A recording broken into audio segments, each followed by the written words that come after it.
Welcome back to another episode of the 7th Podcast. I'm Keith. And I'm Keith. Chris cannot be with us tonight. He had a date last night with a nice, cute little gentleman. They got some Spanish food today. His throat and his butt are a little sore. We wish him a very speedy recovery. Today we're going to talk a little bit about some of the trade rumors with the deadline coming up. Yeah, the trade rumors starting to get hot and spicy like Chris's date last night. Okay, I guess we'll just talk about some of the forwards to start off. Yeah. We got Landeskog. That's kind of the big one. It's been a couple weeks now. Yeah, him and Duchesne teammates back and forth between the two.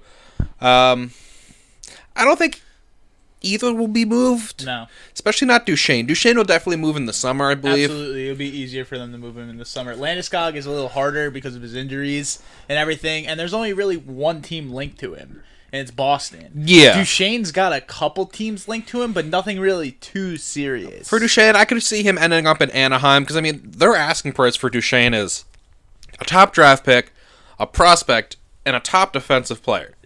Anaheim, Cam Fowler. They got prospects. They have draft picks. Yeah, and they got cap space. They set their own cap space most of the time, which is a little bit under what the cap would be normally. Mm-hmm. So they got the right moves to do it. Yeah. They just have to finally pull the trigger. And maybe Duchesne will actually work out on that first line with Getzlaf and Perry. Yeah. So they have to wait and see, because, if they wait till the summer, they're going to probably get some even better offers for him. Yeah, not only that, it's the cap space is going to go up again. They're going to have some free time, and some free space. Yeah. One player who I believe will move, a cheaper end center, Martin Hansel, Coyotes. Yep. 6'6". He has a great face-off percentage. Yeah, dominates face-offs. A team looking for second, third line center depth, maybe the Canadiens. Yeah, that's the team they've been saying has been linked to him mostly, is the Canadiens. There are a couple other teams. I feel like he could go to a bunch of places, but I see him finishing being in Edmonton. It could be, yeah. Putting the depth on that team, like line 2, 3 there. 2 or 3. Yeah. Switch him around with Nugent Hopkins. Maybe move Hopkins over to a forward. Because at 6'6", he does a lot of work in front of that net. Plus he's not going to be pushed around. He's going to be a guy who can actually be physical too. He's not the most physical guy. He won't go around looking to hit people, but he's not going to be dominated off the puck. Yeah, he's not going to get pushed around by too many defensemen. Who else do we have? We got Patrick Sharp. Yep. Veteran. He's got plenty of Stanley Cup experience, and in the Stanley Cup playoffs, he does produce. He does score the goals. He does. He has that experience will help move him, probably increase his value a little bit. Yeah, because he'll go to a contender. Some contender will take him only because of the fact he does have the cup. He does have the experience. If he does move, I see a team kind of overpaying for him for that thing. Absolutely, because they're like, he's got the rings. It's not like going to be like another guy like Thomas Vanek. Vanek can score. Is he producing this year? No, but he does have the potential. He does have the hands. He can still shoot. It's more of just finally going in. Yeah, but they're not going to pay for Vanek as much as they are for Sharp, only because Sharp has been to the cup. And what the Red Wings want for Vanek will probably be a defenseman. Yeah. We want this. Yeah. If you don't have this, don't bother offering for Vanek. Exactly. The same way you got, because the other winger's available. You have a Ginla. Mm-hmm. He's too old, too slow, he's too gonna shitty. Be a third, fourth line guy regardless. If and that, you're not he'll gonna be get much. You'll maybe get a later round pick. Yeah, if you want a veteran, but he has a decent cap hit. Most of the teams who would be even interested in him, like the Blackhawks, can't afford that cap hit. Right. A cheaper option, another Coyote redeemed for Bada. He only has a $1 million cap hit. Yeah. Question: does he stay in the West Coast because of the fact he scored tonight against the Blackhawks? His whole career, he always scores against the Blackhawks. West team may take note of that and capitalize and say, we need him in the playoffs. Because he's been in the playoffs before and he's produced there. And if they're playing the Blackhawks, he puts up points against the Blackhawks. If Anaheim's buying right now and they don't want to go after the Duchesne, they want a person who can add a little depth on that scoring. And it is cheaper. Redeem Verbata. Even the Blackhawks themselves, $1 million fits right into their cap. Yeah, and then it's one guy they don't have to worry about. Yeah. Guess we keep going down. Who else is there? Brian Boyle. He's played tons of playoff games. Oh, yeah. He's been to the Cup two times. He's been there with the Rangers and then the Lightning back to back. Yep. Big body. He does well in the face-offs. He does. I can see the Blue Jackets being interested in that big body. Get them another body down below. Because they're a kind of smaller team. They want to increase their size, be a little bit more physical. A little more physicality in there. Even a young team like Toronto, you want that veteran presence in that in the playoffs. Toronto's in a tough spot though, because they're close, but it's kind of like, are we going to or are we not? You know? Yeah, they might end up having to move one of their younger pieces if they want to bring in some of the bigger, more powerful pieces. Yeah. Maybe William Nylander, because Mitch Marner, you're not going to get rid of him. No, Marner's gone. Matthews is untouchable, obviously. Marner, I think, is another untouchable unless they get something like completely crazy where they're like, we can't pass this it's up. like, oh, wow, you're off right that much? Yeah. Other cheap end people, you have Patrick Eaves. Yep. Guy who can score. Great on the penalty kill. Yep. The Kings could use that with extra scoring. They do need it. They are sitting there. I mean, look at the drop-off they've had from Dustin Brown. Yeah, and you pretty much figure if Sharp doesn't go, Eaves will go. If Eaves doesn't go, Sharp will go. Yeah, one of those two is definitely going to go. Both of them could go, but if I see anyone moving, I probably see Sharp moving. Yeah. Only because of the fact of, once again, the playoff experience. It's also, how much are you going to have to spend on him? Can you afford to have him? That's a big thing. Yeah, you don't want to go over your cap. Yeah. I guess... Agreed. What other forwards do you see out there? Forwards, we've got Verbata, Landeskog, all of them. That's pretty much like other small guys. It'd probably be some small moves here or there. Maybe like Curtis Lazar in Ottawa. Yeah. Someone like that. But I could see a team... Parenteau from the Devils. Like a team looking for that other player who... They know he can score, Curtis Lazar. Yeah. Maybe trade away one of their bigger pieces to bring him in, and then you have a future winger on your team. Yeah. He might be a little pricey for some teams, but teams that want that young winger can afford it. Yeah. Plus, he's probably not that bad on the cap hit. You want a guy who's going to for right now, he's pretty cheap. And he's not a rental. He's signed for what, another year or two? Yeah, he still has a little bit on his... They want to get someone in there. Some contender could take him and then be like, all right, we're set here, and they lower cap. Yep. I guess moving right along, talk about some of the defensemen. I guess start at the number one top defenseman talked about. Shattenkirk. Yep.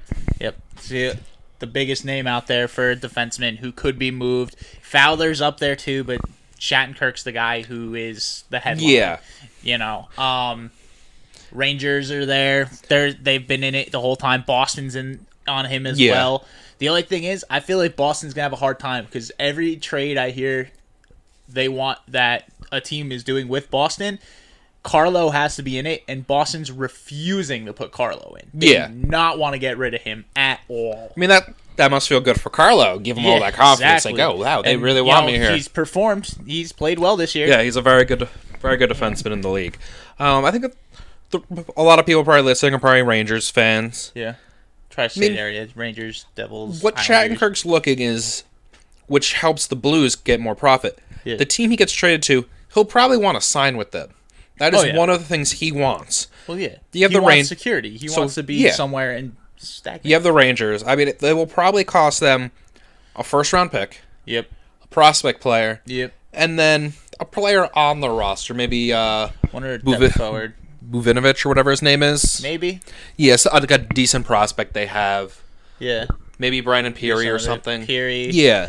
Maybe JT Miller or Hayes, one of those two guys. If it's JT Miller, you're probably losing the first round pick. Yeah. Moving that down to like a second or third. I mean, it depends on how it works out, what the Blues are going to ask for. Rangers have so much forward depth. I do see Peary probably being in that deal. Who else do we have out there? Fowler. Obviously, he's linked everywhere. He's been linked for 2 years now, pretty much going. And the situation with Anaheim, they're a good team. Yeah, it's just more of they got too many. They have a lot of defensemen. They really do. And you got getting rid of Fowler, who may also be traded. Yeah, and you know what? They got enough defensemen. They're all young, and it's not like Fowler's that old either. Fowler's not too old. He's still one of the young up and coming defensemen. And same with Vatanen.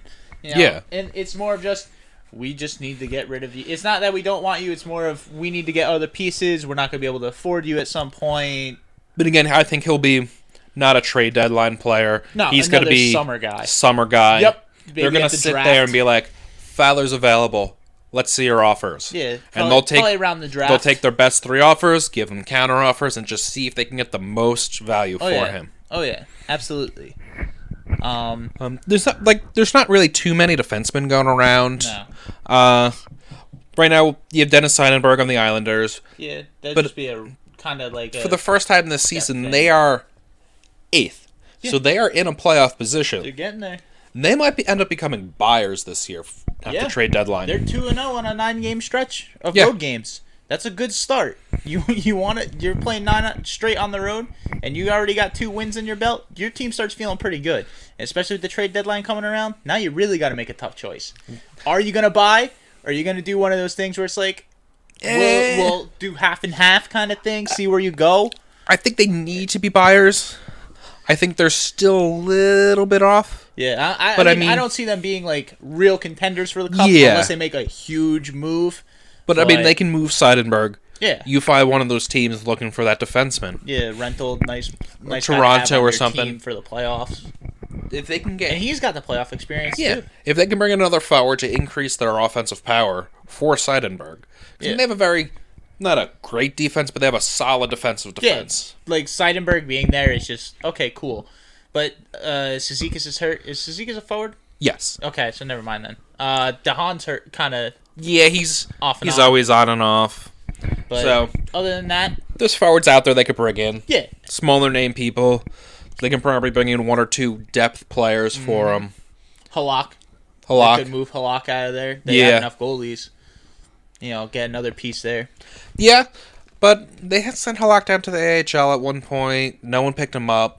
I don't know what kind of value he really has right now. Yeah, maybe. Is he a free agent this year? No, he still has 1 more year. So he'll probably his value is.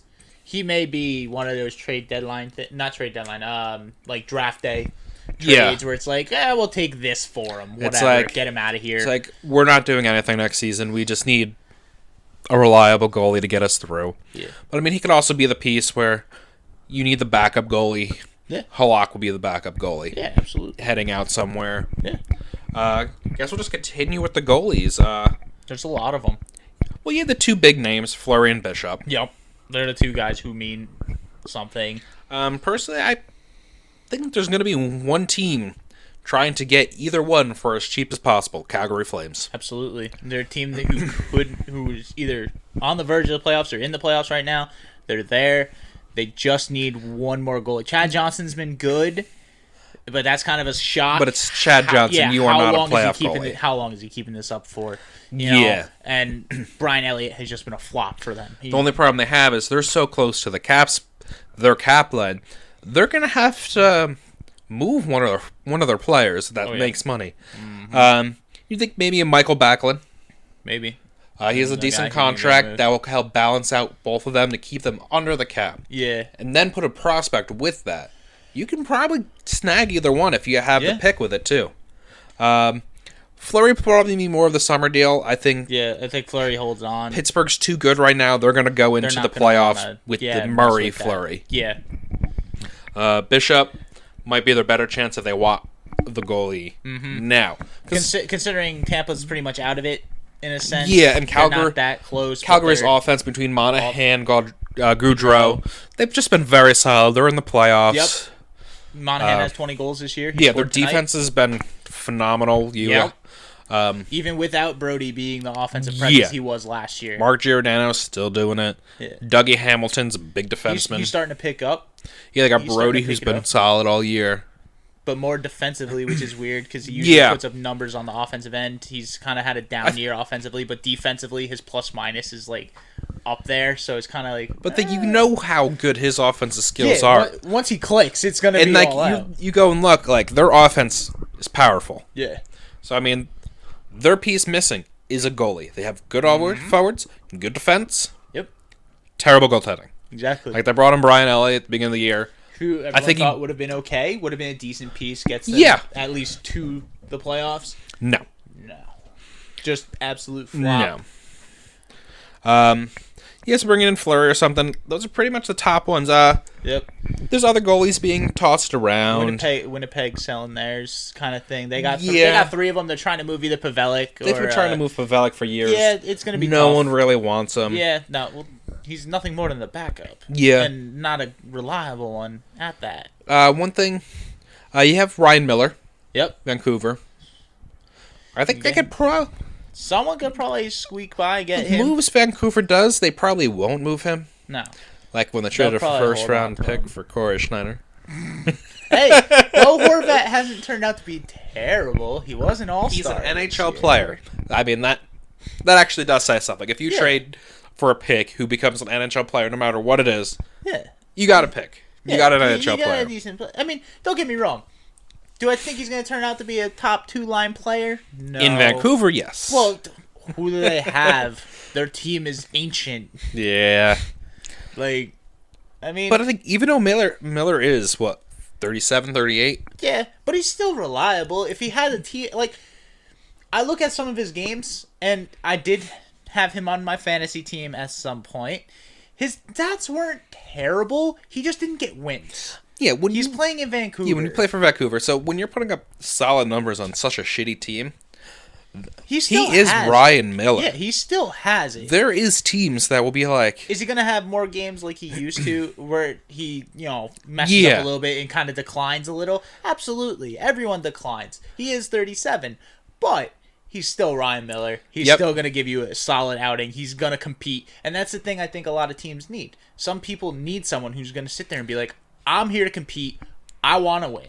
Yeah, maybe maybe I see a little bit of a goalie swap maybe going on between the Kings and them. Maybe Miller, Budai. Yeah, because and then Quick comes Kings back. throwing another little guy. You get Miller. You have a better goalie than Budai. No hit on Budai, who's been having a great year, but he plays for a much better team. Yeah, and not only that, he does. Quick will be coming back at some Yeah, point. Quick. Budai is going to automatically be pushed back to the back of the line again. He's going to sit on the bench, only play if Quick is hurt or, if he just needs to play. Budai will have value for them to move to maybe another team looking for a backup goalie. Because if you get Quick back, he's just going to finish out the season for you. You're not going to need Budai. It's Jonathan Quick. Team that maybe a little iffy on their goalie will want a Budai. Yeah, absolutely.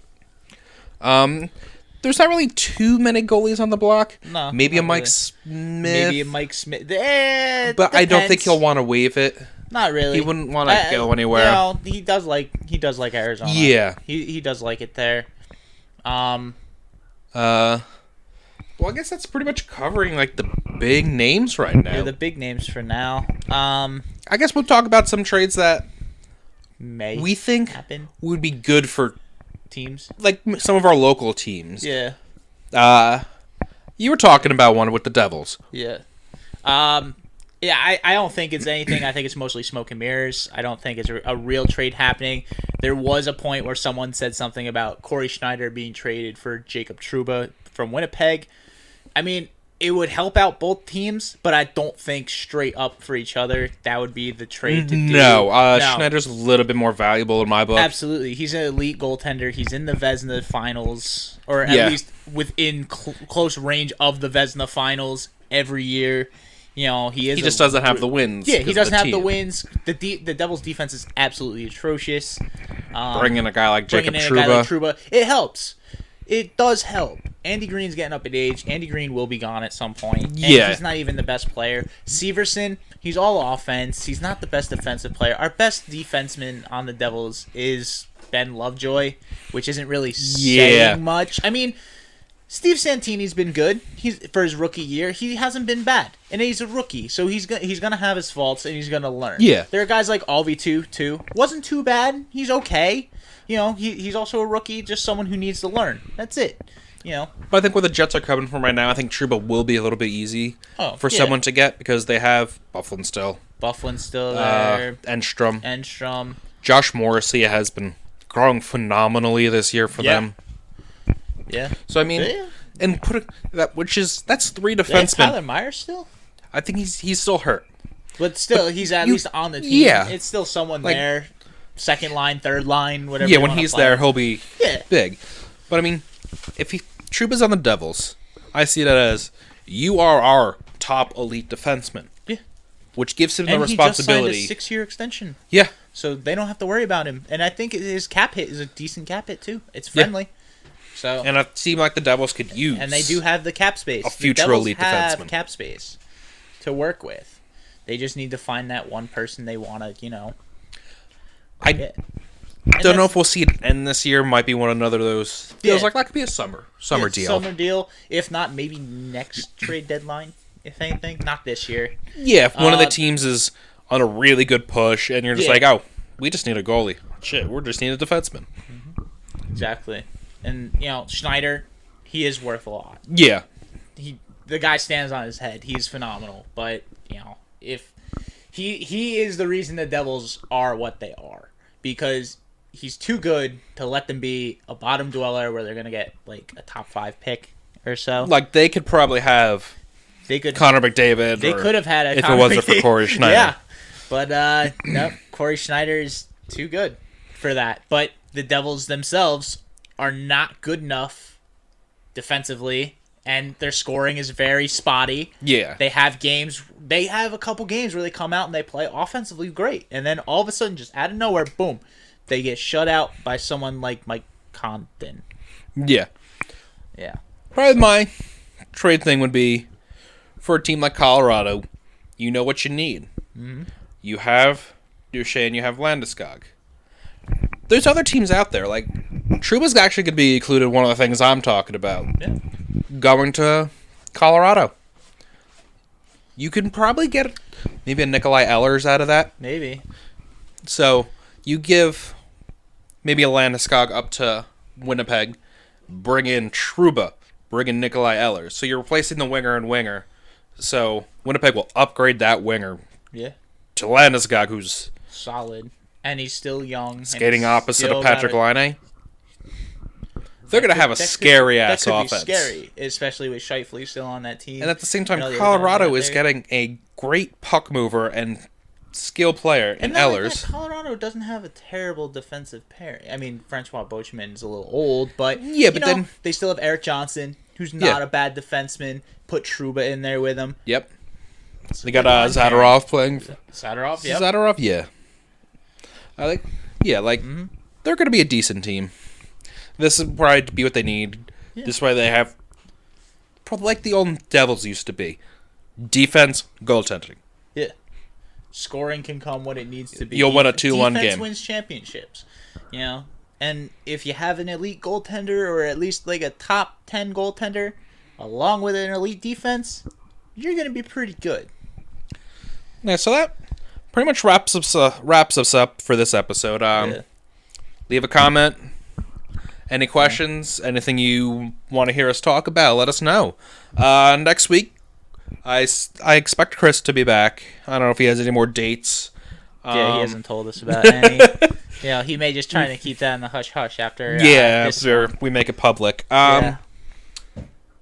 Yeah, because next week it will be after the trade deadline. It'll be trade deadline will be later on that day. Yep. It'll be over at like 4:00. Right? Yeah. So by the time we record, trade deadline will be over. We'll let you know what we think about it. See what happens. Have a good night, everybody. See you later.